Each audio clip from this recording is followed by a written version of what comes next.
Welcome back to part 16 of Pokemon Crystal. Last time, we were fighting some rockets. I said I was going to fight them all off screen. I kind of did, kind of didn't. There's a bunch left.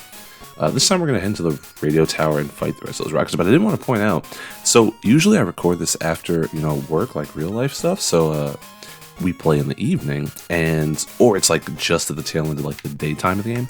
But I figured I should show off the morning. And the morning in this game is so peaceful. Everything is like tinted yellow, and the ground is freaking pink. It's wonderful. It almost feels more like sunset, honestly. Technically, it's like 6 a.m. in the game, but we'll go into this windowless building and listen to more of this rocket theme. So let me. Oh, I'm not gonna fast forward. I'll fast forward through the battles. I won't fast forward yet. Is that a cup of coffee? I think it's a cup of coffee. It's so interesting, like the amount of detail they put into these areas. Like they didn't have to. They really didn't have to. But they did, and I appreciate that. Touch me, girl. The Team Rocket boss has locked himself in, but the director can't open it. He's up on the 5th floor. Please save him. Alright, you got it, buddy. Killed all these people. Fought this dude. There's one more guy. So we're going to start off with Bird Camilleri. Yeah, that sounds about right. And let's go. Most excellent. This radio tower will fulfill our grand design. What, are you like remaking the world in your image, buddy? Nobody wants that. Oh god, I really didn't come prepared with anything to talk about other than something that's incredibly not thematic to this video, but I'm going to talk about it anyway, because I'll probably make a video about it. So I'm thinking, there's a couple things. I'm probably going to make a video about this on Press B. It has nothing to do with music, but I think it's something important, and it's strangely, in this really weird, roundabout way, it's like near and dear to my heart. This not even an issue, but it's just like a thing. But basically, Jeff from the Overwatch team, he has stepped down from his, whatever his job's title is. Oh, piss. Okay.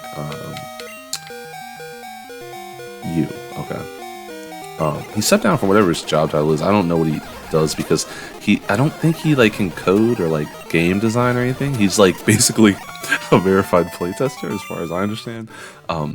But as someone who is a huge fan of Overwatch and is an incredible casual fan of Overwatch, like I love Overwatch, but I don't, play it beyond a casual level. I have no interest in, what's it called, Overwatch League or any of that like cool stuff they do where people get paid to play video games. Like I don't care about that. You can't walk through there. Are you kidding me? Jeff was like the best face you could have had for this game.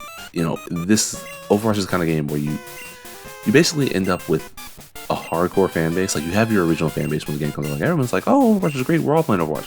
And then as time goes on, the casuals kind of fall off to a certain extent, and then like the core fans are left, and the core fans start to dictate the way that the game goes, because they're the ones who continue to put so much time and effort into this, 5-year-old game now. If it was like Call of Duty, for example, like you get a new one every year. And there's some people who still go back and they're still playing Black Ops 2, because that's what they play and that's their game. But there's other people who's like, oh, I'll just get the new one every single year. Overwatch was that game that kind of bordered on casual to like professional fandom for me. And it just, I don't know, I have so many good memories of playing that game and getting excited about the Overwatch like drops that Jeff would have, and just, I don't know, it was a fun game, and it is a fun game, and something that I associate with Jeff to some extent, even though I have like no knowledge of him on any level other than like through a YouTube screen. So it's kind of cool. What I'm saying is Jeff is basically an influencer, but it'll be interesting to see where he goes. I think it's funny because like there's all sorts of artists that like we as people watch and want to see what they do next, and I think with video game devs, or those who are tangentially related to that, they usually aren't like, I know for me personally, I don't follow them that closely. Like I'm not out here like, oh, Hideo Kojima, I have to check him out because he did the Metal Gear Solid stuff and then he left and then he's doing his own thing. I have to follow him. Like I don't have that type of relationship with game designers. Oh my god, this is the coughing guy, you turd. Alright, we're fast forwarding. Ain't nobody got time for this. It's so hard to talk when I'm fast forwarding though. It's awful. But yeah, I don't have like a real relationship with game devs like that, like where I'm like, oh, I have to follow this person, this person.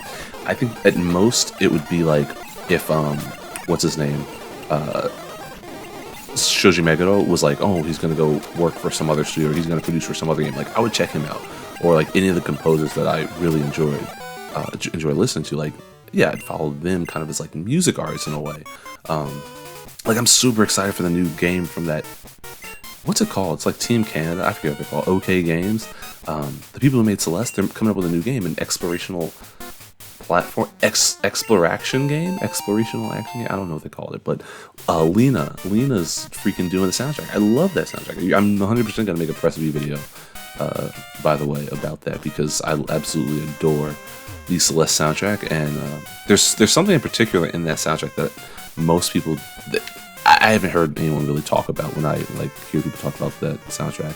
But anyway, yeah, it's like I follow those types of artists because they're kind of like music artists, and if I like your work, I like your work. But because video games are such collective, media, it's harder to be like, yo, I'm gonna follow this one dev because yeah, like you see like Balan Wonderland, for example, it's like you have two of the guys who were at the forefront of Sonic the Hedgehog and like Knights, and you see how that game gets panned. Granted, the reviews don't seem nearly as bad as like the actual reception of the game from people who've played it, but the game itself seems so like empty and vapid. I didn't get it because I saw so many negative things about it, but it's like to a certain extent you want to get it because you're like, yo, you know that the people who are involved in that game brought you some of your greatest gaming memories, and it's like you kind of have this inkling that you want to go back.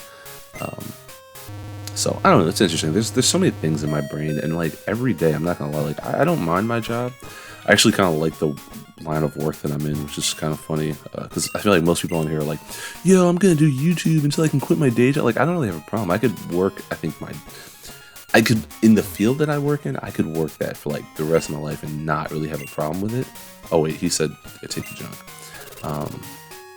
But I do think it would be so cool to just like kind of quit my job because I have so many of these things I want to talk about. And like that's not me saying that I'm going to quit my job. This is not where you have to go, right? You have to go to the underground, right? Yeah, you can't get through here. I thought you had to come this way where you go through the other basement in this town. But yeah, like I think about this, I'm like, yo, it's just I have so many things to say about games. And I don't know, I find it fascinating because like games journalism is not something that I would aspire to go into, even though I kind of could see myself doing it just because I like games, like talking to people about games. Oh god, don't yawn. Jeez, long day at the home office. The basement key opened the door.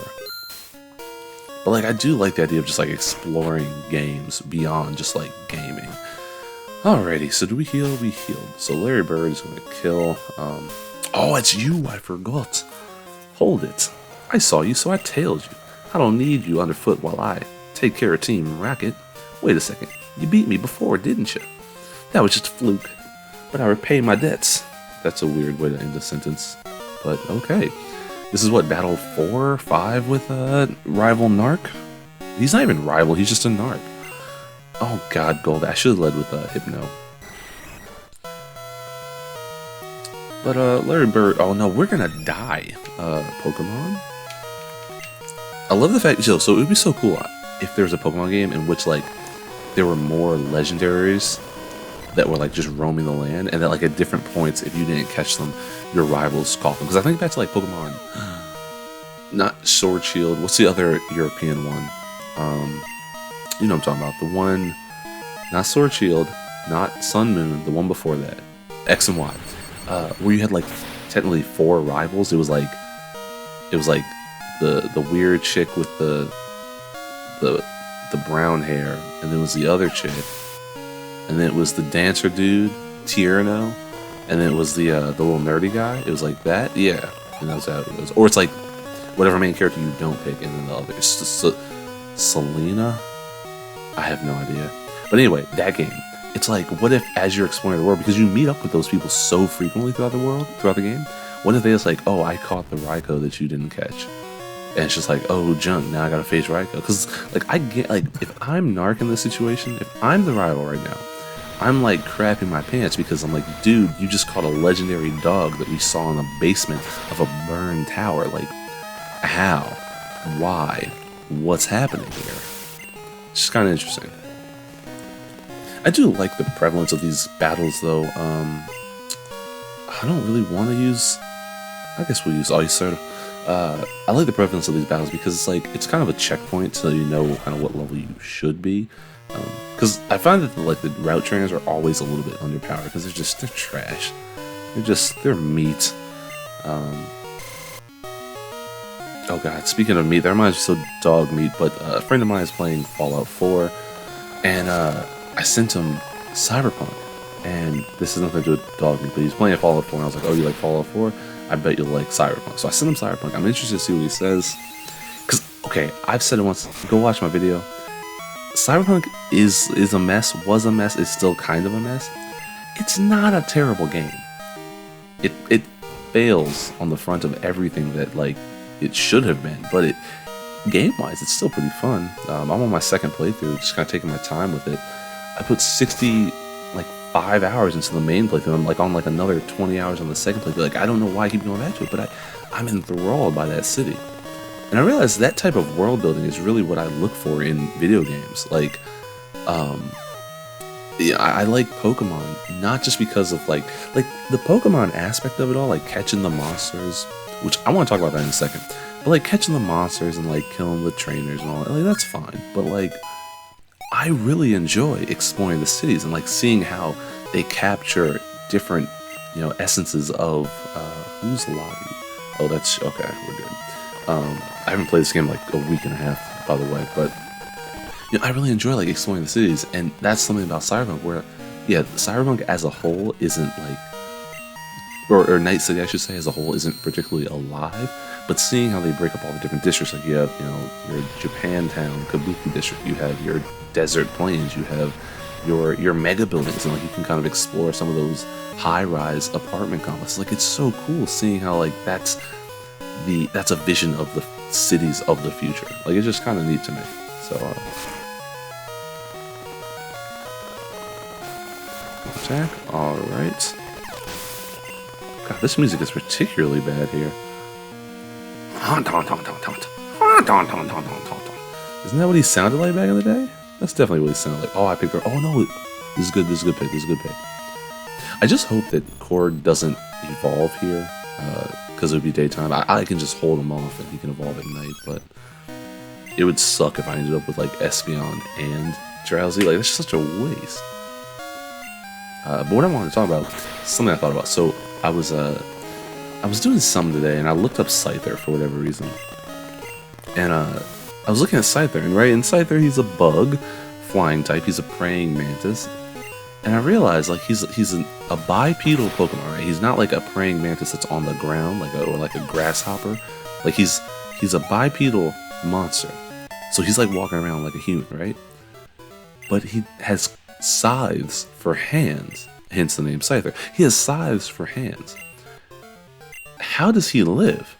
Like, you can't just have Scyther hang out with the kids. Like, I think back to the anime, right? Tracy had a Scyther. Scyther! Tracy had a Scyther. How does he just, like, have him out of the ball and not, like, have him disjoin everything? And you're like, oh, Scyther, pass me that plum on the table. And, like, what? He's gonna impale it and hand it to you? Juice dripping down his, scythes? That's just... I don't know, that's a little much to me. Let's, oh, actually, we're good with Layer Buried, so let's go back down here. And I actually want to fast forward, and where are you? Haircut, bro? I love how you can talk to this guy through this thick-ass table. Like, it's just such a thick table. Alright, Korgalorg. Alright, cool beans. I hope he doesn't evolve, but I will, I might just, like, reset the emulator. Basically, so every time I start this game, I have to reset the time. That's why we're able to play at, like, whatever time I want, because, like, I could have just had... I guess I could just have it set to, like, use the computer clock, but it's supposed to be doing that. I think that setting is set, but for whatever reason, the clock has to be reset every time. So, it's not a big deal, but I should have just left it as nighttime, because I'm thinking, what's his name here might evolve soon. Alright. I think you want to go 3, 2, 1. Yeah, turn it off, get this item, full heal.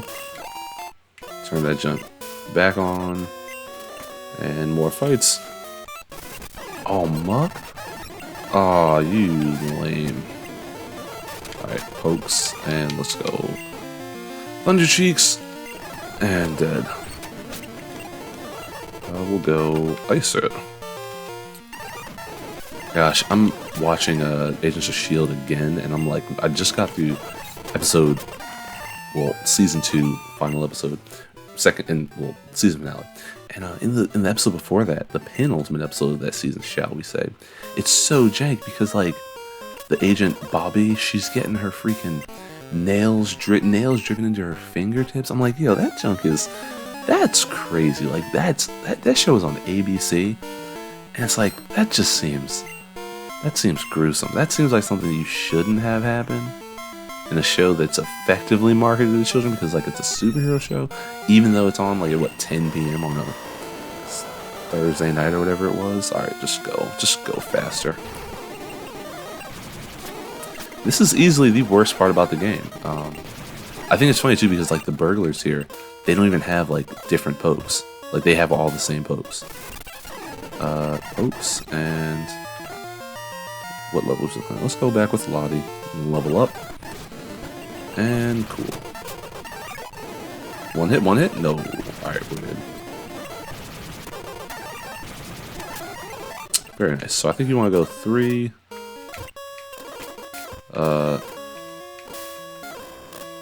2. 1.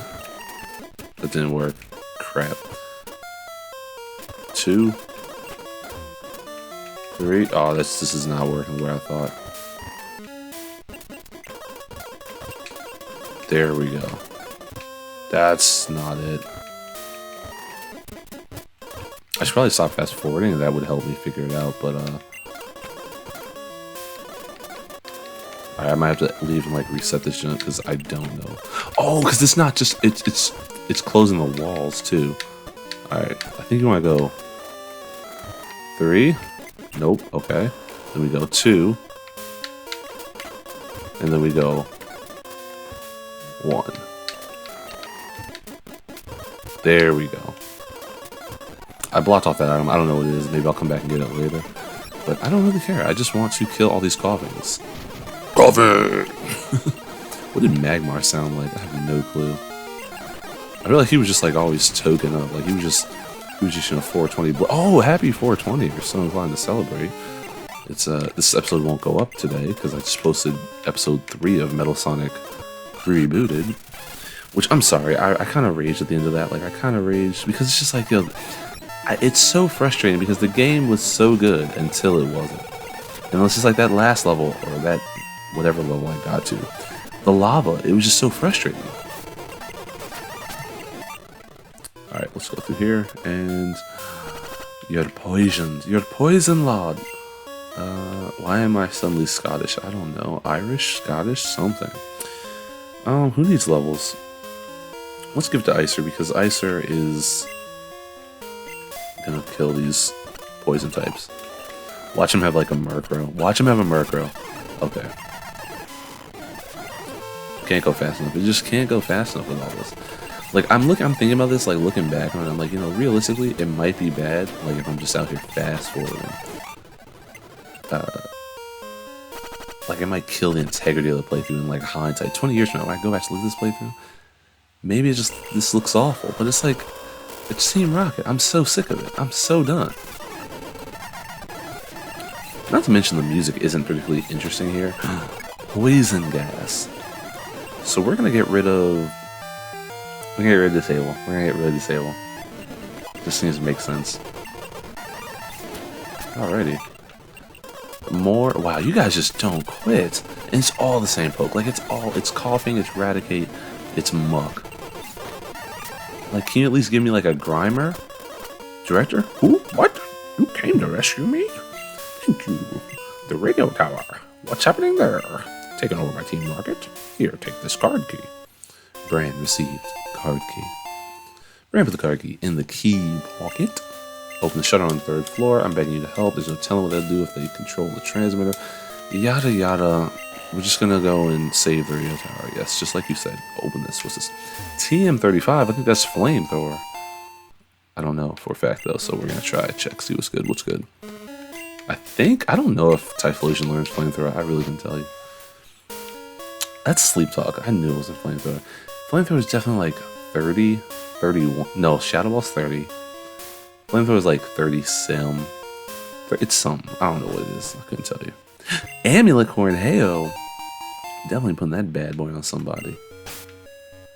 So we're going. That's the wrong part of the bag. Let's just back that up and go all the way. Nope, that's the wrong bag. There we go. Give. Who doesn't have an item? We'll give it to Larry Bird for now because I'm going to use him in a lot of these battles coming up. Hey kid, you're holding this up. All right. I still can't get out of here. So, oh wait. Can't you talk to these guys and then? I thought there was like a way you could talk to them and they move something. That might be a different game I'm thinking of. All right, let's go. Let's leave. Let's leave, and we're gonna actually leave off here. I'm gonna heal up in between episodes, and next time we'll come back, head to the 3rd floor of the radio tower, and see what lies in store in our Sunsplash protagonist. As always, thanks for watching. I'll see you in the next one. Have a great day. This music is so good.